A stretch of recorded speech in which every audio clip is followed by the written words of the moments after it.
This video is still not sponsored by anybody, and no, this is not an opening to get more likes. I haven't reached that threshold yet where I need your help to get me to 5,000 subscribers. But if you do want to do that, as always, like, subscribe below, but that's not what I'm here to talk about. This is an announcement to let you know that for the last couple of months, pretty much near the beginning of the year, I started putting clipless versions of all the Time About the Movies episodes together over on the Reviewing Network Live channel.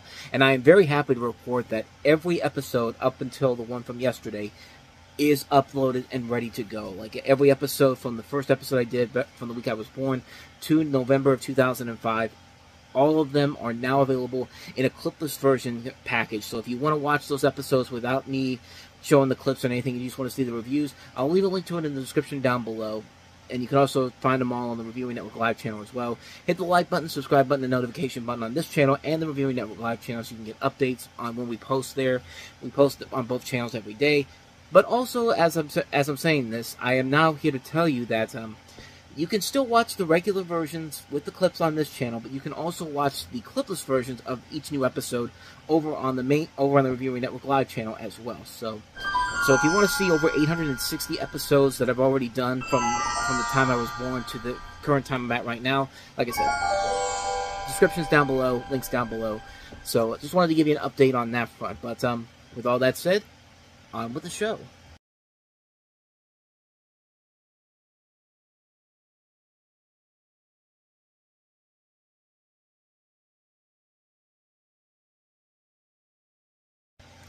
It's another edition of Time About the Movies, and today we're taking a look at the two movies of December 2nd, 2005. And as I said before, usually post-Thanksgiving weekend does not always put out the big movies that the studios are very proud of. This is kind of like a dumping weekend before we get to the big holiday releases in general that we're going to take up much of the Christmas season.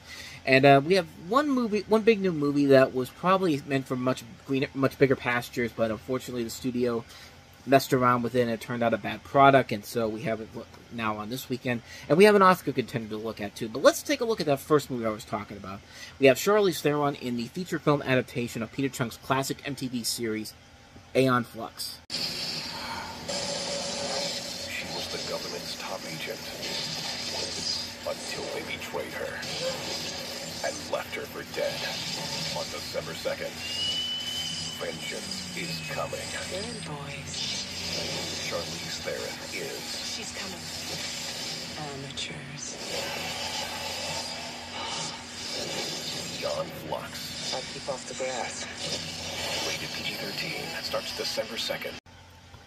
The honestly sad thing about this movie is that you see the potential that's there. I mean, if you ever saw the Aeon Flux television series from back in the day, I mean, this was a show that was so stylistically cool, visually pleasing to look at, had great animation. This was Peter Chung, who did a lot of work for Klasky Csupo, most notably early stuff for the Rugrats before he went over to MTV to work on this show.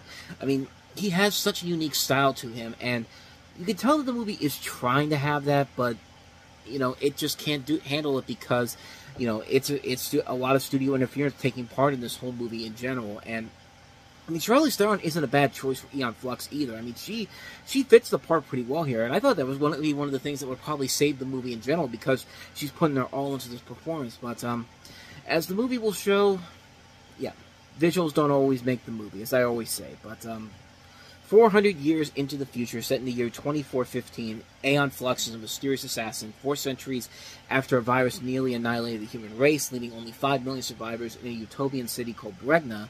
Aeon is struggling to destroy the Goodchild regime led by its namesake, Trevor Goodchild, played by Martin Secaucus, the ruler of Bregna and a descendant of the man who found a cure for the deadly virus. As instructed by the handler, Aeon is assigned to assassinate Goodchild, but there are deeper secrets to be discovered and conspiracies to be foiled. So yeah, it definitely sounds like another movie that we'll eventually get to, Ultraviolet, which is pretty much kind of the same movie, except that one's even worse because, A, you have Mila Jovovich in there, and you know how I feel about her, but yeah, this movie really does not feel like Aeon Flux at all. And, you know, here's the thing, though. This is a movie that was heavily affected by studio interference. It's one of those type of films, you know, the director Karen Kusama, who made Girl Fight, which is a really great movie with Michelle Rodriguez, you know, she said after she made the film, the studio took it away from her and heavily re-edited. So right there's already a ton of problems because they changed storylines and characters. They thought her version was too much of an art film. for all we know, her version probably is one of the better versions, probably the best version of this movie in general. And, you know, supposedly the original director's cut had like 30 minutes of additional footage, which, you know, Peter Chung himself acknowledged in his criticism. He was the one that really badmouthed the movie in a big way. He was very optimistic about the film and the sets in general, but he ultimately called it a travesty in general. And you could kind of see why, because you could tell that there was at least an idea of what they wanted to do. But this just felt like a movie that Paramount just came in and said, we're taking this over. We know what we're doing. I mean, we're Paramount Pictures. We know quality when we see it. And, yeah. And the end result is a movie that was literally dumped. So when it bombed, everyone was just like, oh, we don't know what happened. I mean, we thought we had a hit, and we decided to just dump it out in between the weekends between, you know, Thanksgiving and the weekend before Chronicles of Narnia comes out, and King Kong, and oh no, like, what, we didn't know what the hell we were thinking. Yeah, you did. You knew it was a bad movie because you're too stubborn to realize that you took away something that probably would have been a whole lot better. In fact, I'm willing to guarantee is a whole lot better than whatever the hell this was trying to be. And like I said, it's a shame because the casting looks pretty good.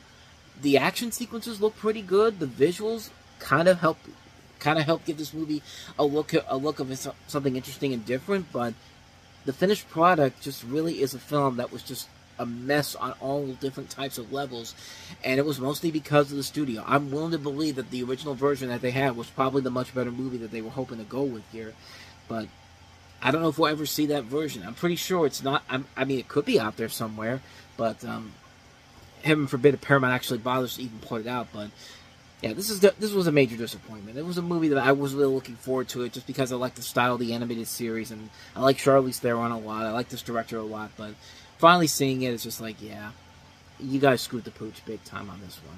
So yeah, unfortunately, it's a bad call on Aeon Flux. So let's go ahead and move on to the other movie that we have this weekend, and that is Transamerica.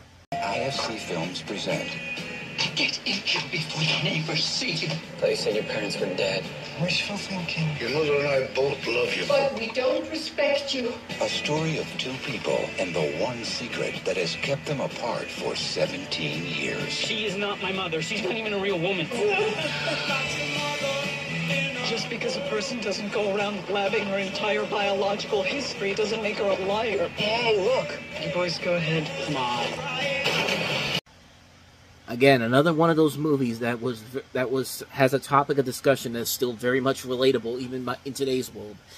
The screenplay is actually inspired by conversations between this director, Duncan Tunker, and his then roommate, Catherine Canella, and tells the story of Bree, played by Felicity Huffman, who's a trans woman who goes on a road trip with her long-lost son, Toby, played by Kevin Zegers.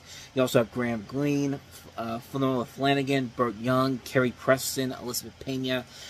This was another one of those early films by the Weinstein Company that was probably meant for Miramax, but then when Weinstein and Miramax split up, they took this over to their company in general. And like I said before with Breakfast on Pluto, this movie is definitely the better of the two movies. Is it a great movie? Not really. I mean, it's not a bad movie in general, and I do think Felicity Huffman's performance in this really does carry the film overall. The rest of the movie itself is kind of your typical Oscar baitish type of storyline. This is a movie that really is benefiting by the performance by Felicity Huffman. You know, back when Felicity Huffman was actually seen as an actress we really liked before we realized that she and Lori Loughlin were complete monsters. Okay, maybe not monsters, but they were part of that big nationwide college entrance exam cheating scandal. I mean, her and Lori Loughlin, that's another story altogether. But, of course, she was known for Desperate Housewives around this time. And, you know, like I said, she's really good in the movie. I don't think she should have won Best Actress overall. She was nominated, even though she does give a good enough performance that I can see why she was nominated in general. But it was just too good of a year. And, you know, Reese Witherspoon winning that category, you can definitely see why she won over her. And, yeah, the movie overall is a good movie. It's not a great movie in general, but it is a movie that I would say it's passable. And I think it's passable solely with the addition of Felicity Huffman just really giving it her all in this and seeing why she deserves all the praise for this, because she really is giving it her all in this movie, and she is playing a great character in this. And like I said, it's a very topical movie, you know, especially in today's world. But as far as the rest of the film itself goes, it's fine. But really what makes it go above and beyond is the performance by Felicity Huffman. I think that really is what does carry the film overall in the grander scheme of things. And yeah, so not much more to say about that one. Transamerica, good movie, not a great one. So with all of that said, we wrap up another edition of Time About the Movies, and the next time we meet, we'll take a look at 4 big holiday releases, including The Chronicles of Narnia, The Lion, the Witch, and the Wardrobe, based off the C.S. Lewis books. We also have Rob Marshall's Memoirs of a Geisha. We have the controversial Brokeback Mountain, not because of the movie itself, although you could kind of say it is, but it's mostly for the controversy at the Academy Awards. We'll delve into that on the next episode, as well as Mrs. Henderson Presents. We got 4 films to look at next time around, and we'll do that on the next episode tomorrow. But until then, thank you so much for watching, and if you want to see more videos like this, please hit the playlist on the next page, check out the previous episode. Also, don't forget to hit the like, subscribe, and notification button. And as I said at the beginning of the video, you can watch a clipless version of this with just the reviews over on the Reviewing Network Live. Click the links down below to find that. With all that said, I am off. I will see you guys next time, and until then, as always, take care.